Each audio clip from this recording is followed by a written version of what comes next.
Good afternoon or good morning, everybody. This is Nate Hare with Directed IRA. We've got another weekly Directed IRA webinar talking about one of my favorite topics in self-direction, which is private lending or owning notes secured by real estate inside of a retirement plan. So we're going to talk a little bit about how that works, why it might be attractive to you as an investor looking to maybe diversify your retirement portfolio, maybe get into some more tangible investments or more predictable investments. And that's basically what we do here at Directed IRA, is give you an opportunity to use your retirement plans to invest in what we call alternative investments. I'm Nate Hare, the Vice President at Directed IRA. I've also got Daniel Tercey over here in the corner. We're going to be fielding questions as we go. So if you guys have any questions during the segment, go ahead and type your questions into the Q&A box, specifically the Q&A box. Daniel's going to be moderating that, and he'll relay questions to me or answer them directly in the Q&A box. And try to use the chat function for networking. If you guys, are a client and you guys want to network a little bit outside of this, go ahead and do that. And if you guys can, if this is your first Directed IRA webinar that you've attended, go ahead and put a 1 in the chat. We just like to see how many new faces that we have. We always welcome new listeners, new viewers, and we always welcome return viewers as well. A lot of our clients like to come back and just get a little bit more education and see what people are doing with self-directed retirement accounts these days. We got quite a few ones. A lot of ones. Welcome, everybody. I hope this is not your only Directed IRA webinar, so we'll try to make it interesting and educational for you guys. Okay, so we're going to get right into it.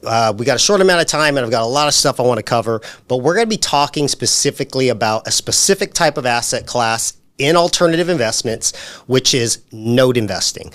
Note investing has been one of the most popular alternative investments in retirement plans for at least as long as I've been in self-directed IRAs, and that's been a long time. Lindsay Mercino will tell you that. 15 years in the industry, and note investing has been one of the most popular. I'll talk about why people gravitate towards that as an alternative investment, but let's just cover some basics first. If you want to bring my slides up, Angel, let's talk about what a self-directed IRA is for those of you who are just joining us, maybe why you've never heard about it, why maybe your advisor or your guy at Fidelity or Charles Schwab will try to talk you out of it because they don't make money on these investments. But we're going to talk a little bit about what is possible when it comes to your retirement plans. And when I'm talking about retirement plans, we're talking about the $49 trillion that are sitting in U.S. retirement plans. Almost 70% of U.S. Americans have some sort of retirement plan, whether that's a 401k, a 403b, a TSP, a TRS plan at an old employer, an IRA, a health savings account. Almost everybody has these plans, yet little people know what you can really do with these plans as far as investments. Most people think you can only invest in stocks, bonds, and mutual funds, and that is simply not true. Just quick background, how I got into this industry was completely by chance. I actually really wanted to get into real estate investing. Right out of college, I wanted to be a real estate investor. I didn't know what that really meant, so I went to real estate school, kind of was teaching me how to become a real estate agent. That wasn't really my fit, but I was always a numbers guy, and I actually landed in a long career as a residential loan officer. So this is where I got my first taste of real estate, was from the lending perspective, from the lending side. So I have a lot of experience, not only in self-directed IRAs, but in lending by being on that side of the business. I actually actively lend with my retirement accounts now, and I'll talk about why that's attractive to me. In 2012, I got recruited by a company in the self-directed IRA industry, and I did not know what a self-directed IRA was. I didn't know that I can take my retirement plan and invest in real estate or notes secured by real estate. I just thought my retirement plan was supposed to be invested in stocks and bonds, and that's what I had it invested in. I had an account at Northwestern Mutual. It had a mutual fund in it. I was just conditioned to think I put money in it. I don't touch it till I'm retired, but I don't invest it. I might pick the mutual fund. I might pick the stock, but it was really not investments that I was really an expert in. I wouldn't call myself an expert in the stock market, but I considered myself an expert in real estate and lending. So in 2012, when a company called me and said, "Hey, Nate, we want to leverage your real estate experience and teach more people how to invest in real estate," or notes secured by real estate inside of a retirement plan, I thought, wait, hold on, you can do that? I go, I've never even heard of that. Self-directed IRAs, I didn't even know what that term meant.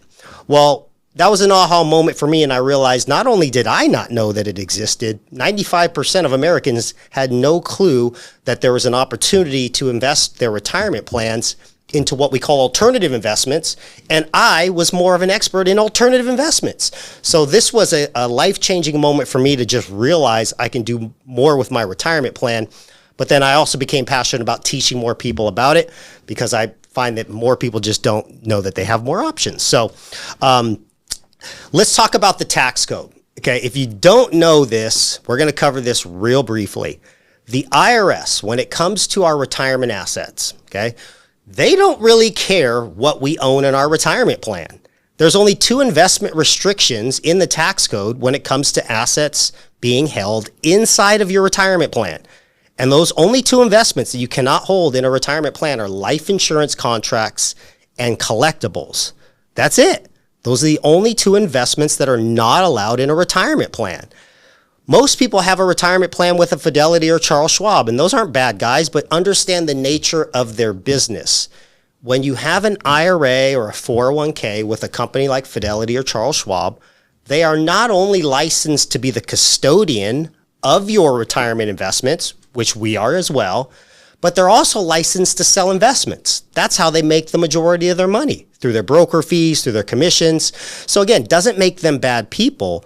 But when you have a retirement plan with a broker dealer or Fidelity or Charles Schwab, they're only going to hold in your retirement plan what they sell and what they make money on. And those are your traditional publicly traded investments like stocks and bonds and mutual funds and ETFs and REITs and CDs. These are what most people are familiar with. And these are also the investments most people think they are limited to. Simply untrue. When it comes to your retirement plan, as a general rule of thumb, if you can hold title to something, if you can drop a purchase contract to buy something, your retirement plan can be the buyer. Your retirement plan can be the owner.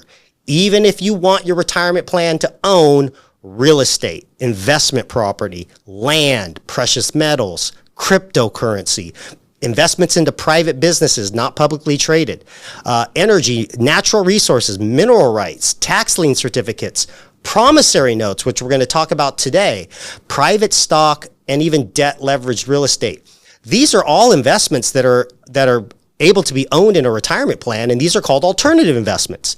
Now, when it comes to your retirement plan, whatever investment you hold inside your retirement plan, you still have to work through a licensed custodian.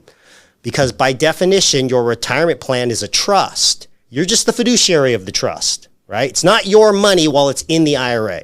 It becomes your money when you take distributions out of the IRA or out of the 401k. But as you invest your retirement plan, you have to work through a licensed custodian. And that licensed custodian can be Fidelity, it could be Charles Schwab, or it can be Directed IRA. The difference with Directed IRA, our company, is we're a licensed custodian, but we don't sell investments. Our account agreement with you, whether you open a traditional IRA, a Roth IRA, a 401k, a SEP IRA, a health savings account, or an educational savings account, which are the accounts we have, which I'll talk about on the next slide. Okay. These are the accounts that we have here, but we don't sell the investment to you. We say, you tell us what the investment is. We'll buy it as the custodian, but you direct us as to what we're buying. And when we have an open-ended agreement like that, we'll hold anything the IRS allows, including alternative investments. We also can hold stocks and bonds if you're interested in having a one-stop shop where you can invest in both public assets and private assets. Now, truth be told, most of my clients, they have an IRA here at Directed IRA or a retirement account here at Directed IRA, and they also have a retirement plan with Fidelity or Charles Schwab. That's perfectly reasonable because you can have as many IRAs as you want. And 95% of our clients probably have an IRA at Fidelity and an IRA here, but that it gives them true diversification to allow them to invest part of their retirement in public assets and part of their retirement in private assets. Now, if you think this is a new concept, it's not. This has been around since the mid-70s.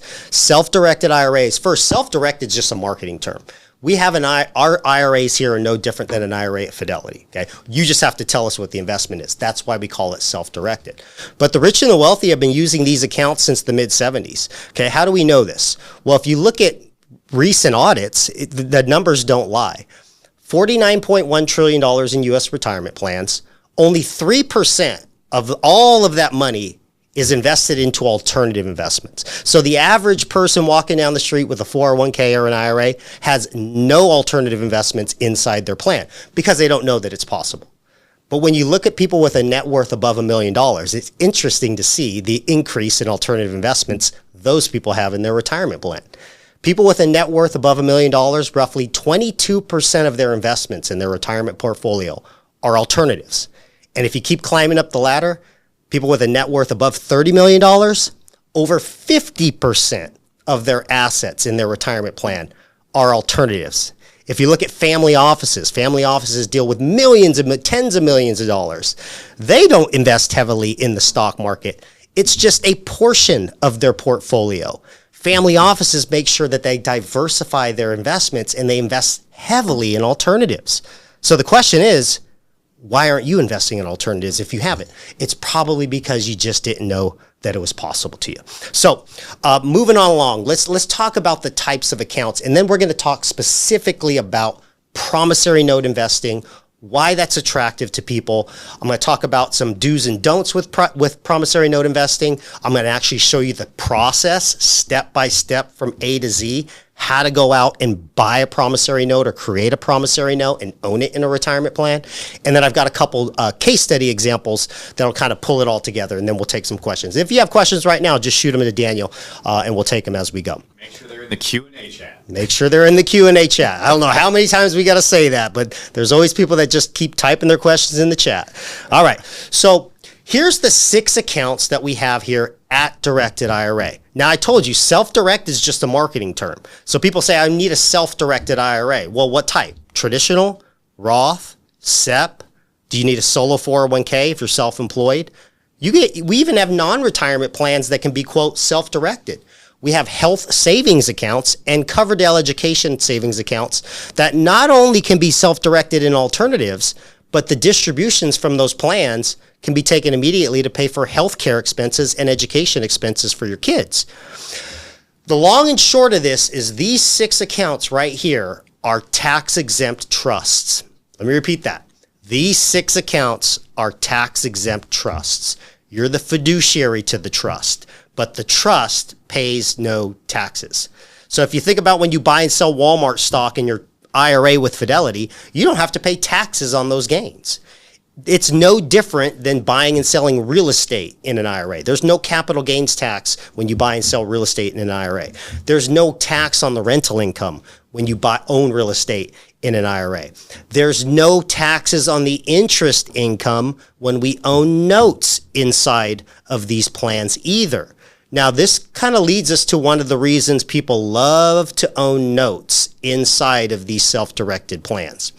If you think about it, if I have a bucket of money, and let's say I've got $100,000 in my bank account, and I have $100,000 in my Roth IRA, and Daniel wants a loan to maybe flip a property. Maybe Daniel's a successful real estate investor, and I want to participate in Daniel's deal as his lender. You don't have to just use banks. You can be a lender too. If I take $100,000 out of my bank account and I loan it to Daniel, okay, that still might be a good deal. Daniel, can you pay me above average interest? I would only pay you above average interest. I love that answer. Daniel, if I loan you money, can it be secured by real estate if you're buying real estate? The only way I would lend to you is with a lien on your property, first lien. Can you pay monthly back to me? Yes. Well, it depends. What would you like me to pay back? Or what would I'm the lender. Yeah. I'm going to decide. I want to be paid back every 2 weeks, actually. Yeah. I love it. So we're negotiating. The point is, if I loan him that money out of my bank account, when Daniel pays interest back to me, I got to report that as ordinary income. Yeah. If I do that same investment, but I do it from my Roth IRA or my traditional IRA or my health savings account or my son or daughter's educational savings account, Daniel pays the account pays no taxes. So it's a huge pendulum shift on lending because there's really no tax incentive for lenders that aren't using retirement plans. Whereas you can make the argument, well, I like to buy real estate in my name because I get depreciation. There's no depreciation as a lender. Lending is a great investment, but it's even better and it's on steroids when you do it completely tax-free. So going back to these accounts, these are the 6 accounts that you can set up here at Directed IRA that you can loan money out of, okay, as a private loan, even secured by real estate. We'll even talk about how you can buy existing notes. But here's the thing about notes that make a good alternative investment. One, oftentimes they're secured by real estate. So the note is secured by something tangible, the property. Think about it. We're talking about just what banks do. Banks loan to people who buy homes, okay? They more gravitate towards people buying their owner-occupied residence, but we're talking about loaning to investors who might be buying investment property, okay? It's secured by real property. There's monthly interest in most cases, and the interest is stated in what's called a promissory note. There's an interest rate. There's a payment schedule, which means it's predictable, okay? So it's predictable and it's secured by real property. Oh, and by the way, when I do this in a retirement plan to a borrower, we get to negotiate the terms. So I can set the terms. I know exactly what my IRA or my HSA or any of these accounts stand to gain. And if I don't get paid, guess what my plan gets? The house. So this is why a lot of people like this type of investing in their retirement plan, because it's safe, secure, and it's predictable. Okay? Now, I will tell you, I challenge anybody on this call to prove to me you only need one of these accounts. I have never met anyone on this planet that only needs one, because these plans each have different tax incentives to them, okay? And they have different qualifiers as well. So if you're looking to grow money for your retirement, yes, a traditional IRA, or in my favorite, a Roth IRA is a way to go. You just need earned income in order to self-direct or make contributions to those plans. If you're self-employed, you can also make contributions in self-direct SEP IRAs and solo 401ks. So I would say if you're self-employed, you can have both. Okay, why would you not have both? If you're trying to keep more money away from Uncle Sam, you want as many accounts that you can make contributions to. But then I also ask people, are you paying for health expenses right now out of pocket? Prescriptions, acupuncture, co-pays, glasses, dental work for you, your spouse, or your kids? Well, why aren't you using tax-free dollars to pay for those out-of-pocket expenses and use a self-directed HSA to invest and use that money right away? So it's not a retirement plan. It's a plan that grows tax-free to pay for today's expenses, healthcare. And then also the Coverdell Education Savings Account, a very little talked about account. Think about a 529 plan, but a 529 plan that can be invested into alternatives. 529s can only be invested into government bonds. ESAs can be invested into real estate and notes. And when you look at these and the different tax benefits, you can also partner these accounts together on the same investment. And when we're talking about note investments or private lending, it's really easy to bring these accounts together on one document, the promissory note. And I'll show you that in the examples coming up. If you guys are interested, I want to just tell you, we have IRA account executives on standby at all times of our business hours. If you want to talk to somebody and you're interested in setting up a self-directed traditional Roth, SEP, solo 401k, HSA, or Coverdell, or you just have questions about how these plans work and see if they're right for you, or maybe you already have it, you're already investing in alternatives, now you just want to start doing it in your retirement plan, we do have a promo, Summer 200. You can go to directedira.com and fill out an application and use that promo, or I always suggest booking a call with one of our IRA account executives or scanning that QR code. So if you're ready to start it, you don't got to wait for this webinar to end. All right, moving on. So let's talk about specifically the types of notes that you can own inside of a self-directed plan. Okay? These are the most common types of notes that we see here at Directed IRA. Now, I have some asterisks on the ones below because you can really have, well, let me just say this. There's two main notes we see: secured promissory notes and unsecured promissory notes. Pretty simple. A secured note is, let's go back to that example of me and Daniel, okay? I decide I like Daniel as a person, okay? I think that his investment's good, and I want to use my retirement plan to be the lender on Daniel's deal, okay? If Daniel's buying property, oftentimes, just think about it when you buy property and you get a loan from a bank.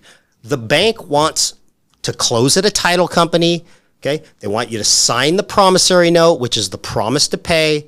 And then they want when we're going to talk about these documents, they want some security so that if the borrower doesn't pay, they have rights to the property, okay? This is what's called a secured promissory note, okay? My IRA is going to own a note that's secured by the real estate that Daniel is buying, okay? I don't have to do a secured promissory note. If I'm insane, I can do an unsecured promissory note. I'm making a joke. But unsecured promissory notes are, let's just say, Daniel wants a loan to, for whatever, pay off some debt, invest in a business or whatever, but there's no real investment that I can secure my money to.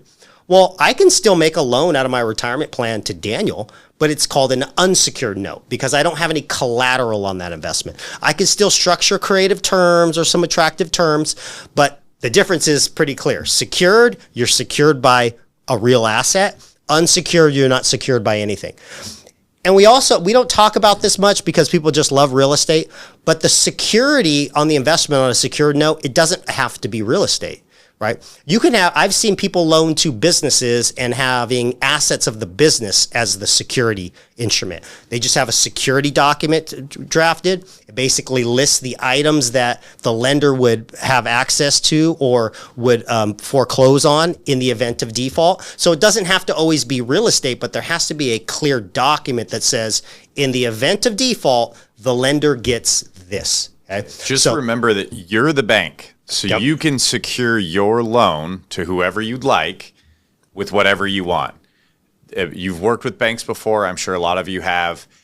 If you mess up on your payments, that bank doesn't just get your money. They get your credit, which Nate will probably talk about how the credit score works and the type of loans. And they also get your home. So they're going to make sure that they get their money. You should make sure you get your money. Yeah, and at the end of the day, it's not that we want the property. We just want to know that we have security in the event of default. And most of the default that I've seen in my career, it's not because the borrower was a bad person. It's because the borrower got sick. The borrower died.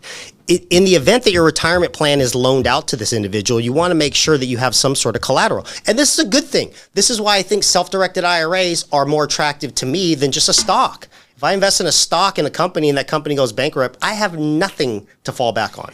But if I loan to a person that buys a property, and that's an investment property, and for some reason something happens to them, I get the house. I don't want the house, but I'll take it if they don't pay me. Okay? Now, there's different types of terms you can have with these notes, both secured and unsecured. So that's why I have asterisks on these four down here below. Okay, simple interest notes are probably the most common. That just means, let's go back to me and Daniel's scenario. Simple interest just means, Daniel, I'm going to loan you $100,000 at 12%. Okay, simple interest. It's going to be paid monthly. Okay, that's just an simple interest loan. I can make the payments. I can require the payments from Daniel to be principal and interest, or I can just require him to pay interest. But at the end of the day, it's a simple interest loan. Simple interest loans can be secured. Simple interest loans can be unsecured.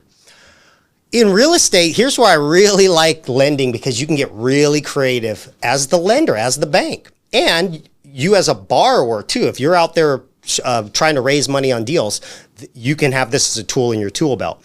I've seen a lot of creative notes where not only does the lender get interest payments from the borrower, but they also have in the note that the lender gets a piece of the equity when the borrower sells.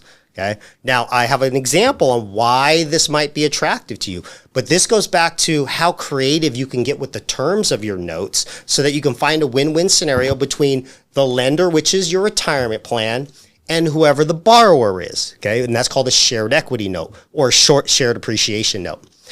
If you're loaning to businesses, I've seen these types of notes. Net profit notes, which basically would be a promissory note, says I'm loaning to Daniel, but he's not buying a piece of real estate. He's maybe investing into a business. So I'm going to loan him money for his business. And in the terms of the note, between me and Daniel, we'll have an attorney draft it, but in the terms, it could say Nate Hare's Roth IRA gets 20% of the net profits. Okay, that's called a net profit note.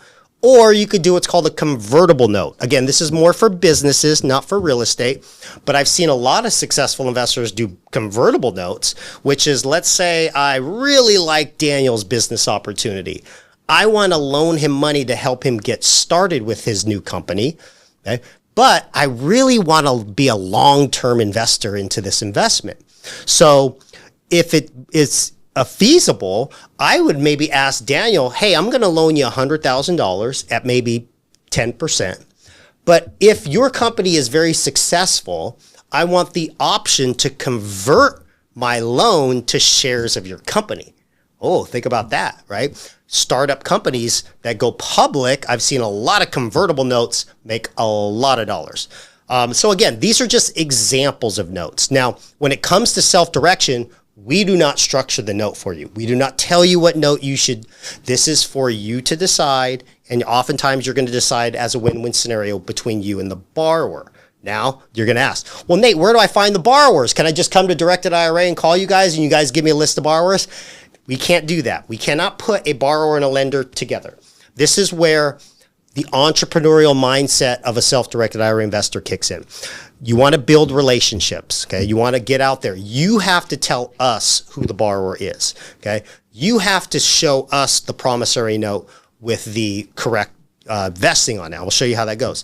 But we don't structure the deal or put you together with a person. This is why we call it a self-directed IRA. We have that entrepreneurial mindset going on in the chat. I've already had 2 people talk about their IRAs and how they're looking for partners. Love it. And this is why we have these webinars. It's not only for education, but we encourage you guys to come chat with each other. Self-directed IRA investing is a relationship business. And I will tell you, if you want to network with more investors, we also have our Alternative Asset Summit coming up in October. So reach out to us and we'll give you more information on that. But this is a great opportunity. I don't want to spend too much time on that, but the best alternative investment event so that you can network with other investors. Yes. I have a few questions that I think might segue us into what you're going to be talking about. And I haven't seen your new slides, so I hope I'm not going ahead on one of them. So one of them is going to be a prohibited transaction, but I've had quite a few, so I want you to just talk about why. Yep. I started a property rehab company prior to knowing about being able to self-direct. Now that I have my self-directed account in place, is there a way to use my account to pay for all the equipment I purchase? Okay, so great question because I want to drive home a point. Going back to what the IRS wants us to do with our retirement plan. A, they don't care what our retirement plan owns, but they are very, very keen on who your retirement plan invests with. So this is the one thing that you need to understand with self-direction. And this is not a self-directed IRA rule. This is an IRA rule. It's just Fidelity or Charles Schwab never have to talk about this because you can only buy things from Wall Street. When you self-direct, you have the opportunity to buy private investments, and private investments are with normally people or private businesses. The IRS does not want us using our retirement plan to benefit ourselves directly or indirectly outside of the distributions we take from the IRA. My job to my IRA is to put money in as a contribution, invest it through the custodian, and then I receive my benefit from the tax-deferred or tax-free distributions. What I am not allowed to do is tell my IRA to make an investment to me because I'm the fiduciary to my IRA. I make the decisions for my IRA. It can't tell me no. So if I was able to tell my IRA to make a loan to me personally, Nate Hare, that's what's called a prohibited transaction. The IRS does not want self-dealing between your IRA and you. So I can't tell my IRA to make a loan to me or my business. There's also other people that are equally disqualified in the tax code. Okay? And these are the people that you cannot loan money to when it comes to your IRA, your HSAs, or any of the plans that we talked about.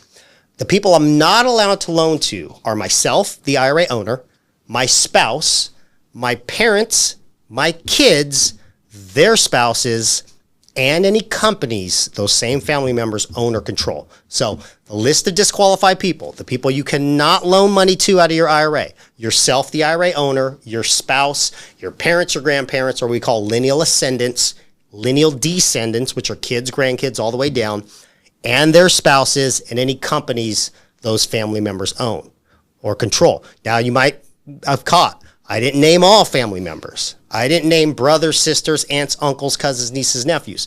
Why does the IRS care about me loaning to my wife, but they don't care about me loaning to my brother? Because when you die, your IRA turns into an inherited IRA.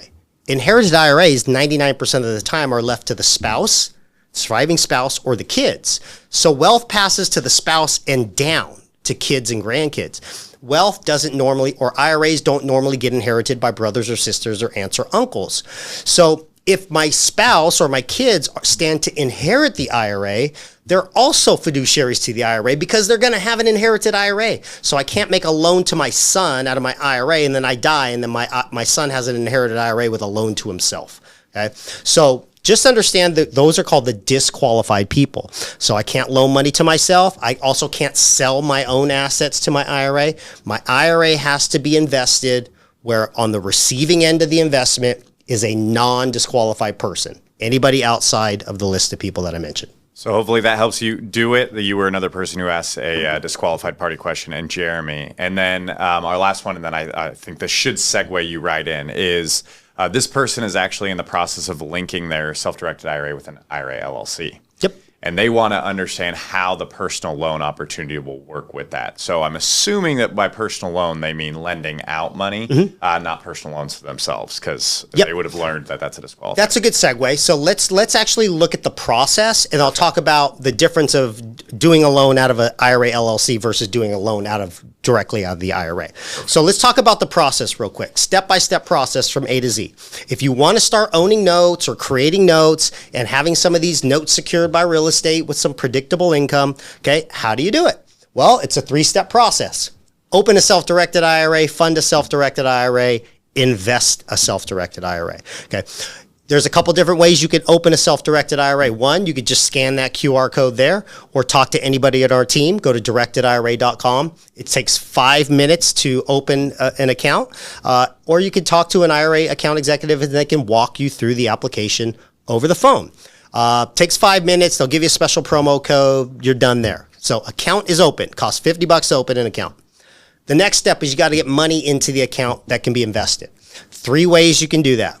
You can make a contribution, just like you make a contribution to any of your other retirement plans or health savings accounts. You can link your IRA to your bank account so that you can just send contributions directly in through Plaid.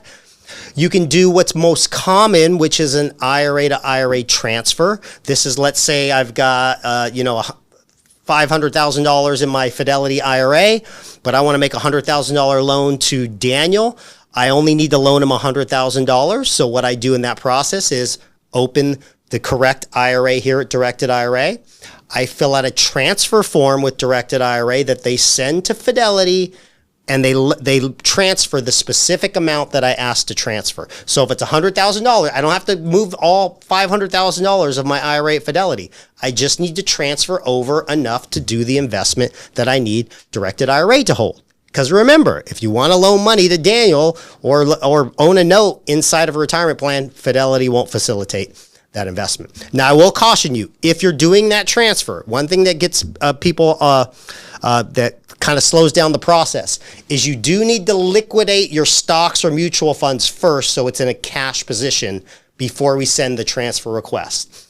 Transfers, IRA to IRA transfers, are not reported to the IRS. You're allowed to move money back and forth between an IRA at Fidelity and an IRA here as many times as you want. Just make sure it's in a cash position before you transfer.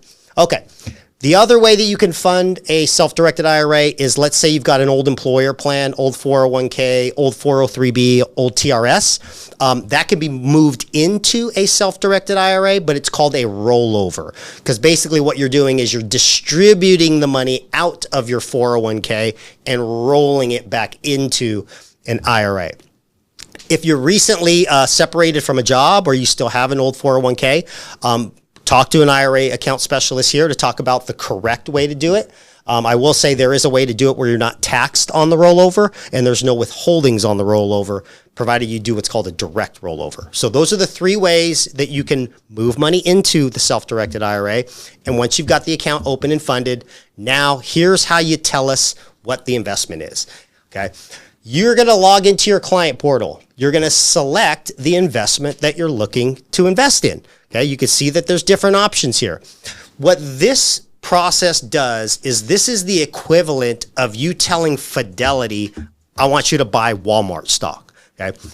The problem is there's no button to buy the exact investment that you're looking to do. So we just got to say, well, what is the investment? What type of investment is it? Okay. Based on the type of investment, we're going to work you with our investments team to tell you exactly the documents we need to hold that type of investment. Okay. So this is one, you always really need two things. When you need a self-directed IRA investment processed, we need your authority to make the investment. Going in the client portal and selecting the investment type gives us the authority to make the investment. But then we also need a copy of the agreement, a copy of the purchase contract or whatever it is, so we see what we're buying, okay? When we're doing notes, it's really easy to process because the only thing that Directed IRA needs, at least to get things started, is we just need a copy of the note. We need you to go into your client portal, select promissory note, and then you need to give us a copy of the note. Now, this is an example of a note of a client that recently funded a private loan to a real estate investor buying a piece of real estate. Okay. Now, what you do, this is your responsibility now. Okay. You or the borrower need to have an attorney or somebody draft the note. Doesn't have to be an attorney. You can have a title company draft it. I don't recommend this, but I've drafted my own notes before. I've basically used templates from other notes. Not like I started it from scratch. He was in a bar on a napkin. Here's the definition of a promissory note. It's funny you say that. The definition of a promissory note, if you guys know, it's just a borrower's agreement to pay, a lender. It doesn't even have to be on a piece of paper. We funded a note in my past company with a note on a napkin. I am not lying. It was on a napkin. It is just a borrower's agreement to pay. It's a promise to pay. Okay. But obviously we want a little more structured than something on a napkin. Not encouraging or endorsing that structure. Not encouraging or endorsing notes and terms on a napkin. Okay. But if you look at this is just a common note that we see. Okay. These terms were agreed upon between the IRA owner representing his IRA and the borrower. Okay. So this was a loan for $18,000 out of a client's IRA. They negotiated a 15% return. You can see that they have a payment schedule there. I have all this circled. Okay. The borrower is to make interest only payments of $225 a month. Okay. It's considered late after the 6th of each month, and you can have penalties if the borrower is late. Okay. It'll have the address to the property, the loan amount, the interest rate, when payments are supposed to be made. Okay. These are the terms of the note. Okay. You can add some more creative terms, which we'll get here, but this is pretty basic. This is a simple interest note. Okay. The thing I like about this, it's predictable. You don't have to turn on CNBC to know what your IRA stands to gain. It's right here in the note. And you know when the borrower is supposed to make payments. And we'll talk about if they don't make payments here toward the end. But this is the agreement that we need to see. Now, very important. If you're using your IRA to be the lender, there's a certain vesting you're going to use for each of your IRAs. Okay? The vesting on any of your investment docs will always read Directed Trust Company, which is us, the custodian, FBO, which stands for the benefit of, your name, and IRA type. So if my IRA is making a loan to Daniel, the lender on the note is not going to read Nate Hare, the person. It's going to read Nate Hare's IRA, which is listed as lender, Directed Trust Company for the benefit of Nate Hare, Roth IRA, or Nate Hare, HSA. Or I can have multiple IRAs on one note. I'll show you that example here in a second. But remember, always remember, the lender is not you, the person. The lender's your retirement plan, and there's a name to that retirement plan. There's a name to that trust. So all we're really looking for here, as far as our Directed IRA investments team, they're looking to make sure that you, A, have the correct vesting as the lender.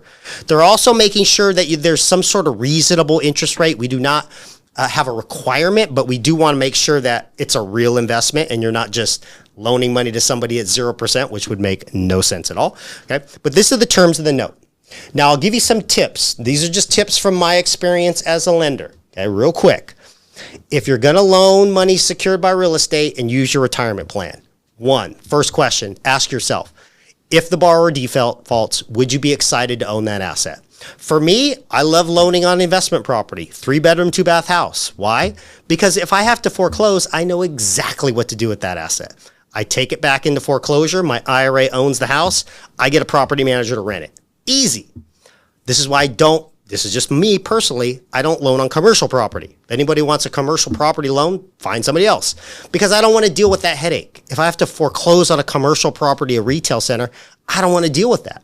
I want something that's easy to manage for me, okay, that I'm not going to be scared to own. So first question, think about the underlying asset, think about worst case scenario, think about can you handle that asset if your IRA ends up owning that asset.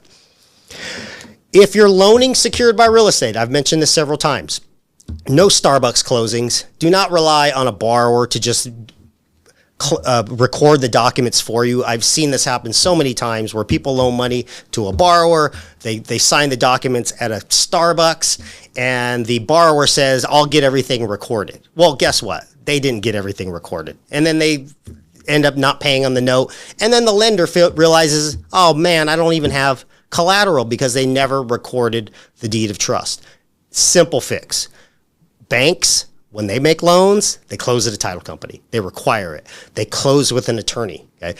Do the same thing. If you're going to use your IRA like a bank, you just think like a bank. Require that the borrower closes at a title company. Get title insurance for your loan. Okay? Make sure that that's a piece of the process for your borrower, that you guys are looking at title insurance and closing with a person that is going to record the documents so that your money is secured to the property.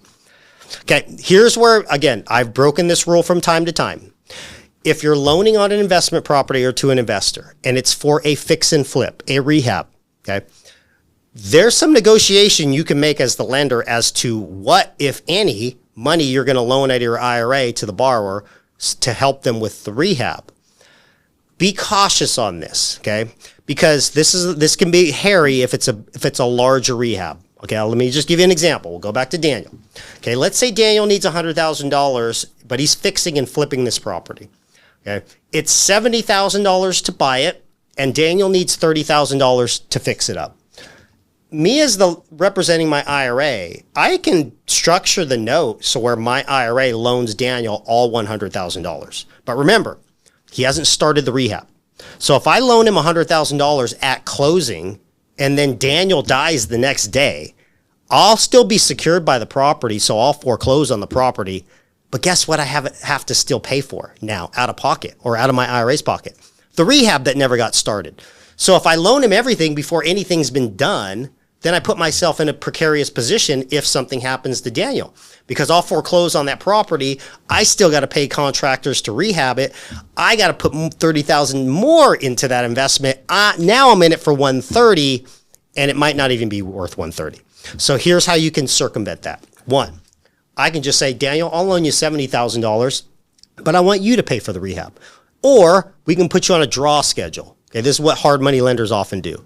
They say, I'll lend you $70,000. Okay, you pay for the first $10,000 of rehab. Show me evidence or give me some invoices, and then I'll cut you a check from my IRA, or I'll have Directed IRA cut you a check for another $10,000. Okay, this saves me from a precarious position. Plus, I'm getting evidence that things are actually being done on the property before I put more money into the investment. Okay, so just think about that. There's some creative ways you can use an escrow company or an escrow account to lock some money up. A lot of different ways you can do that. Just be careful of loaning all rehab costs before rehab has been started. What number are we on, Nate? Which one? don't even start. All of these, when you, I don't know if you guys have a pain point with PDF going to PowerPoint, but I had all of these numbered. I spent a lot of time numbering them, and then when I moved it to PowerPoint, they all came as number one. So, yeah. They're all really important. Thanks. They're all number one. They're all very important. All right. Okay. number one. Okay. Charge monthly interest. Okay. So you can see in this note, the borrower is charging monthly interest. There's a payment schedule. It is not a requirement to charge monthly interest, but here's why you want to think about charging monthly interest. If I loan Daniel that $100,000 for his fix and flip, okay, and let's say Daniel needs the money for a year. Okay, or let's say he needs it for 2 years. Okay, he needs money for 2 years to buy this property, fix it up, flip it, or rent it. If I tell Daniel, or if I don't have a payment schedule or require monthly payments from Daniel, he's never in default until we hit the end of the loan term. So if I'm not requiring Daniel to make a payment, how do I know if he's missed a payment, if there's no payments to be made? This can get lenders in precarious positions, because if I loan him that money and I can't get a hold of Daniel the next month, well, how do I foreclose on the property if Daniel's never missed a payment? See, it's not about just getting interest income to the IRA. Sometimes it's about having a lever or having some sort of milestones that you can say the note's performing or the note's not performing. So, and again, I've broken this rule from time to time. I've done it to where I've loaned money to a rehabber and I knew that it was going to be a Hare rehab. And in the note, we structured 6 months of no interest payments, but I'm not going longer than 6 months. I'm not going 2 years, 5 years, because who knows what's going to happen in that time. And I don't want to get stuck with this note on a property I can't foreclose on for 2 years. So charge monthly interest so you can gauge whether or not the loan is in default or not. Make sure your IRA is listed on any insurance binders. Again, if you're going to use your IRA like a bank, think like a bank. Banks make sure that they're added as the lender or as a mortgagee on the insurance binder. Make sure your borrower adds your IRA, Directed Trust Company, FBO, your name, IRA, to the insurance binder so that if the house burns down, you get paid as the lender, since it was your money they used to buy the property. If the borrower misses a payment, take action immediately, okay? This goes to understanding the foreclosure process in whole. Foreclosure, when you're loaning secured by real estate, foreclosure is something you need to understand based on which state the property resides in. Okay, foreclosure is different in each state. You should understand to a basic level if it's a judicial foreclosure state or a non-judicial foreclosure state. Just like it sounds, judicial foreclosure states, when your foreclosure has to go through the courts, long process. Non-judicial foreclosure states, quicker process. Okay, is my interest secured with a deed of trust or is it secured with a mortgage? Okay. Make sure you understand how long it takes to foreclose and what the steps are. Some states take considerably longer to foreclose on property than other states. I'll just tell you some of the states I like to lend in just because the foreclosure process is really easy and really fast on investment property. Texas, Arizona. I will not lend in New York and again, this isn't political, it's just I don't want to be tied to a property in New York because it takes forever to foreclose. Same thing with California. So make sure you understand the foreclosure process. And like I said, it's a process. So in the state of Texas, I'll just give you an example. If I make a loan to Daniel out of my IRA and Daniel misses a payment, there's steps to foreclose. I can't just take the property once he misses a payment. Once Daniel misses a payment, at least in the state of Texas, I can send a notice of default to Daniel. Okay, I can either send it or have an attorney send it. It's just a letter to Daniel that says, hey, I'm your lender. Remember me? I just realized you missed a payment. You have X amount of days to pay it, and here's the late fees. That starts the foreclosure process. I cannot foreclose if I have never sent Daniel a notice of default. So when I say take action immediately, I don't mean foreclose. I mean just send the letter. Have somebody send a notice of default because that starts the process. Okay. In the state of Texas, about 20, 21 days later, if Daniel has not replied to that, I can accelerate the notice. And again, that's step 2. Then I post it to the county records, and ultimately, I can foreclose on the property if Daniel never pays and I don't hear from Daniel. I can take the property in foreclosure as an investment property within, say, 60 to 90 days. So it's very fast in the state of Texas and other states similar to that. So those are just some tips for lenders, or again, just, maybe lean on your borrower to help educate you if you're investing with somebody out of state. Do you have more tips on the next slides? I have one more if you don't have any more Sure. tips. Yeah. By the way, I learned everything from Nate that I know. So I think you're missing an important one, which is don't lend to people you don't want to foreclose on. Yes. I forgot about that one. Yeah. Don't make Thanksgiving awkward. Yes. Okay. You like that because it's fun. Yes. Okay. So remember when we said family that are not disqualified. Okay. Yes. Could I loan money out of my retirement plan to my uncle? Sure, I could. Could I loan money out of my retirement plan to my sister? Sure, I could. But am I going to foreclose? Am I really going to foreclose? Because the IRS expects me to act in the best interest of my IRA. So sometimes just because someone's not disqualified to your IRA doesn't mean you should loan money out of your retirement plan to that person. Because if you have to foreclose on your sister, right? How long is it till Thanksgiving? 5 months? Yeah, I mean, they could It's in going to be Texas. real awkward. They could foreclose on them. It's going to be real awkward at Thanksgiving if you just foreclosed on your sister. So think about that. Just because you can loan to them doesn't mean you should loan to them. Okay, going down the list. Can we buy existing notes? Do we have to create it, Nate? Do I have to do all this and create terms, or can I just buy someone else's notes? Yes, you can buy existing notes. Basically, we need the same process done. You go into your Directed IRA client portal, you click promissory note, okay? But we're going to ask for 1 or 2 additional documents in addition to the note that you're buying from somebody else, okay? This is a note that's already been originated by somebody else. They're just selling it to your IRA. We just need what's called either a transfer of lien or an allonge. And again, I'm just tapping. I'm not trying to make you guys experts in this. I'm just trying to show you the documents that we end up asking for our clients, just so you have something as a visual so you can see how this works and it's done. So this is a client that actually bought not a whole note from somebody else. This was interesting when I looked at it. They bought a partial. Yeah, you can buy partial interests of notes. So I didn't have all the documents in here, but the original note was from a lender to a borrower at 11%, and somebody used their IRA to buy 9% of that 11%.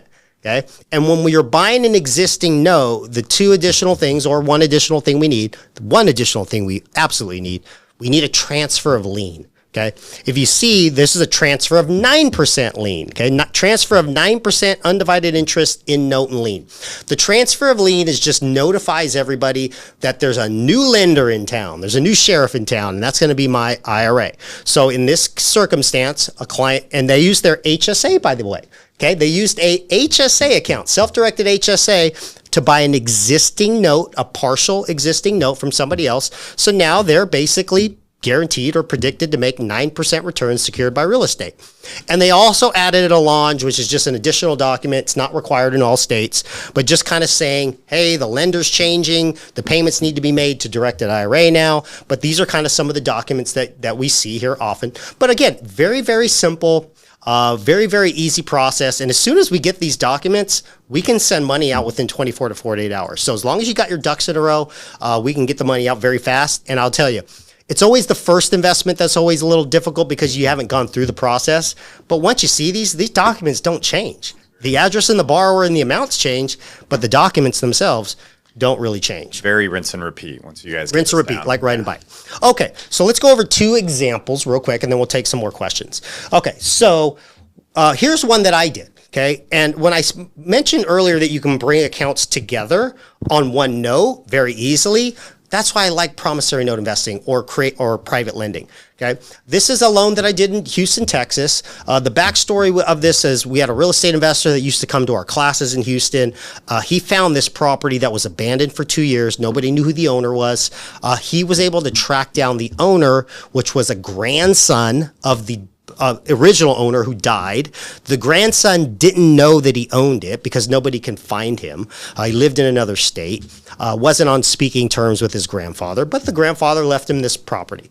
Okay? So my investor associate found the borrower, and basically the owner didn't know he owned it, but he needed some money. So motivated seller. So he was able to get this property under contract for $75,000. But the real estate investor knew it's worth a lot more than that. Okay. So 2 reasons that he came to looking for private money. 1, this is not the property, by the way. I'll get an actual picture of the property because I just talked to this guy not yesterday. The property, you couldn't even see the property because the grass was so tall, it just covered the property. It was in real rough shape. So the investor could not get conventional financing. His conventional lender looked at the property, said, sorry, no chance. That property's not in a good condition. So he went to his hard money lender. His hard money lender said, yeah, we'll loan on it, but it's going to take us like 2 to 3 weeks still. He didn't want the seller to get cold feet and back out. So he came to private money, which is a third option. All of you investors raising money need to understand how to tap into private money, which can be somebody's bank account or retirement plan. So he came to me. He said, Nate, would you look at this deal and see if you want to loan money out of your retirement plans to do it? So first thing I did, I said, show me a title commitment. Show me you have title open. Do you have an appraisal? Okay. I don't really run credit. I just base it on, do I trust the borrower to pay me, and what's the underlying collateral? So on this property, I got the address. I had another friend of mine run separate comps. comped it out at 237.5, even though it says 215. So there's a lot of equity in this property. I'm full steam ahead. Okay. But I wanted to use my Roth and my HSA, okay, together. So what I did is we structured terms. I said, hey, are you willing to pay 2 points up front and 12%? He said, no problem. There's so much equity in this deal. I have no problem paying that. Plus it's cheaper than hard money. Okay. So we did an interest only note for 18 months with an optional extension. Optional extensions are just if I decide that to let the borrower keep the property and he wants to keep paying, he'll pay a point to extend the note. Again, it's just a clause in the note. But at the end of the day, this is just a simple interest note. And as the lenders on the note, when we had our attorney draft it, there were 2 lenders. Directed Trust Company for the benefit of Nate Hare's Roth IRA to the undivided interest of 75%. That just means my Roth IRA put up 75% of the total loan amount. And Directed Trust Company for the benefit of Nate Hare's HSA to the undivided interest of 25%. We closed at a local title company. This is still one note, hence one lien. It's just what's called a fractionalized mortgage. Okay. I've done fractionalized mortgages with 8 other IRAs on one note. I did one with 14 IRAs on one note. Not doing that one again. But again, you can bring different accounts together, and this helps if you're trying to bring your spouse's IRA. Maybe your kids are working. Maybe they have Roth IRAs. It's just easy to bring multiple accounts together because you just list all the IRAs and what percentage of ownership they have in the note. The borrower just has to make one payment back to Directed IRA. Directed IRA gets a payment for this note, and they just split it based on those ownership percentages. So on this deal, every time the borrower made a payment each month, I had money going into my Roth IRA tax-free, and I had money going into my HSA tax-free. But remember, my HSA, I can take that money out anytime I want it at any age to buy new glasses, pay for prescriptions, pay for my co-pays, my dental visits. So I'm using 2 accounts because they work completely different tax-wise, and they facilitate 2 different needs in my life. One's for retirement, one's to pay for healthcare. Okay. Imagine if you threw some 8 ESAs on here for your kids. Again, we're utilizing different tax-free vehicles to not only pay for our retirement, but cover healthcare and education expenses. And it's easy to bring them all together on the same investment when we do note investing. Okay. So I only have time for that case study. What I will tell you is I have another example. If you guys want a copy of this example, this is a shared appreciation mortgage. Okay, this is just one that we did on a property outside of Fort Worth. We negotiated a little bit of equity in the deal. The reason why we did this is because the borrower, this was a land deal, really what it was. It wasn't the property itself because the property couldn't even be rented, but it was a mobile home. So the borrower was in a sticky situation because banks don't like loaning on mobile homes. So he didn't have any lending solutions for this property. But he wanted to hold it for 5 years until a developer came calling and sold it for a healthy profit. So on this particular deal, he said, hey, can you give me a loan at a lower interest rate? And in exchange of a lower interest rate, I'll give you a piece of the equity when I sell. That's called the shared appreciation mortgage. Again, this is a tool in your tool belt. You don't have to structure every deal like this, but we made 6% on this $50,000 loan for 2 years, and we got a 50% equity kicker at the end. And the borrower made money without putting any money into this investment. He used all of our money to buy it and hold it. So again, the creative deals inside self-directed IRAs is so cool to me. If you guys want to start setting up accounts and start doing these types of things, scan that QR code or go to directedira.com. Make sure you guys use the code SUMMER200. That'll get you $200 off your first year annual fee. And make sure you expand the conversation when you talk to an IRA account executive. If you've got an HSA, ask them how the self-directed HSA works here. If you have kids under the age of 18, ask them how the self-directed ESAs work. If you're self-employed, ask the IRA account executive to go over the solo K or the SEP. And I would probably tell you everybody watching this program needs a self-directed Roth, because what better way to be a private lender but pay no taxes on the interest income for the rest of your life. And we are the Church of Latter-day Roth. So all we preach is Roth. I love that. Okay. I hope this was helpful. Let's take some questions. Yes, let's take some questions. So I have some really good ones. So do you have a due diligence checklist? So I believe we might be working on something like this. I can't remember or not. I just wanted to kind of throw it out there in case you remembered or not. So are you talking about as a lender, do I have a due diligence the steps checklist? Investors should take before presenting a no investment to their Sedera custodian. Oh, I guess, no, we don't have that. But we have go ahead. Okay, so I think what they're asking is they want to present a note opportunity. But good question. Yes. We can't promote or endorse any investments to our clients, but this is why you come on the on the webinar. You can talk about your investment opportunities in the chat. I just can't take your investment and go show it to Daniel or because now I'm selling investments and I'm not licensed to do that. So if you have investment opportunities, you can't come to Directed IRA, but you can come to our events, our Alt Asset Summit, and you can present your investments there through a networking thing, or just go to your local RIAs or your church, your grocery store. This is where the self-directed piece comes in, because self-direction not only applies to the person that has the account. If you're an investor, self-direction applies to you too. If you want to sell more of your investments to people's retirement plans, then this is an opportunity for you to open up the dialogue and say, hey, do you have an old 401k? I've got these great note investments, or I've got these great real estate investments. Do you by chance have an IRA or an old 401k you'd like to invest with? The first thing those people are going to say is, why? I didn't know I can own that type of investment in my IRA or 401k. Yeah, and I've got a great company, Directed IRA, the Church of Latter-day Roth, as Daniel likes to say. Let me connect you with them. They'll talk you how the process works, and if you're interested, I have these investments that we can offer to your retirement plan. So it does take a little bit of entrepreneurship from you as the investment sponsor as well. All right. Here's a really good one that I think everyone needs to know. We kind of skip over sometimes. So I've been investing in real estate, but I don't have a self-directed IRA. I do have a 401k with my current employer. But they're not allowing me to roll it to another account. Can I open a self-directed IRA even with my higher income W-2 job so I can continue to invest in real estate? Great question. The answer is yes. Your IRA's individual retirement accounts have no effect on what you have at your job. Okay. So if you have a 401k at a job that you work at, that's fine. If you can't move that money because your employer says you can't until you leave that job, can you make contributions to a traditional or a Roth? Yeah, you can still max out your contributions to a traditional Roth, even if you're maxing out the contributions to your 401k. Now, if you are in a high tax bracket, and let's say you want a Roth IRA, there's still income limits that prevent people from making a direct contribution to a Roth, but there's no income limit for making contributions to a traditional IRA. And since 2010, there's no income limit to convert those traditional contributions to Roth. It's called a backdoor Roth IRA.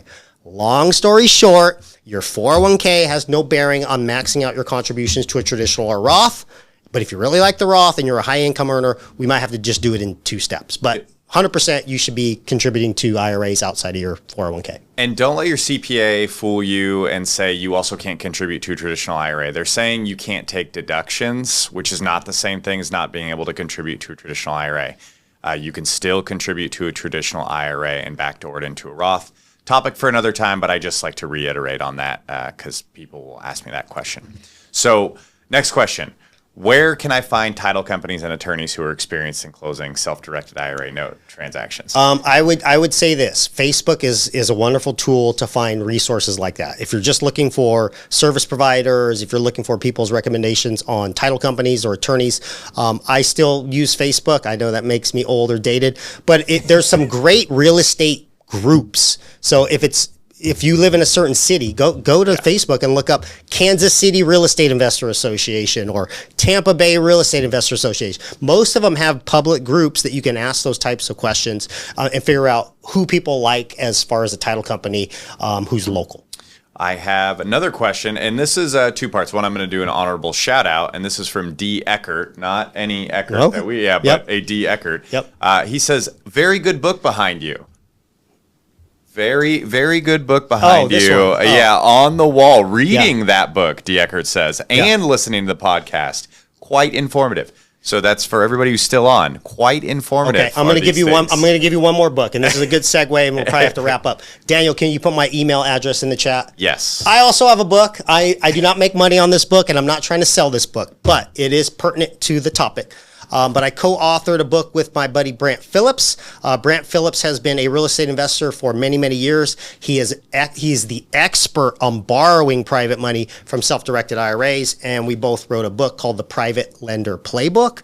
This gives you a lot of tips on due diligence, how to vet borrowers, how to run comps, how to secure your notes and structure them with good legal structure. And there's 2 chapters on self-directed IRAs. So it's called The Private Lender Playbook. It's available on Amazon. It's a great read. I'll give 5 copies away to the first 5 people that shoot me an email and say Private Lender Playbook. Okay, so first 5 people that shoot me an email, I'll ship you out a copy of the book. Make sure to include your mailing address. It's in the chat. Just post it as email in the chat. Last 2 questions, and they kind of go with each other. One's from D. Eckert, one's from Richard Niemi.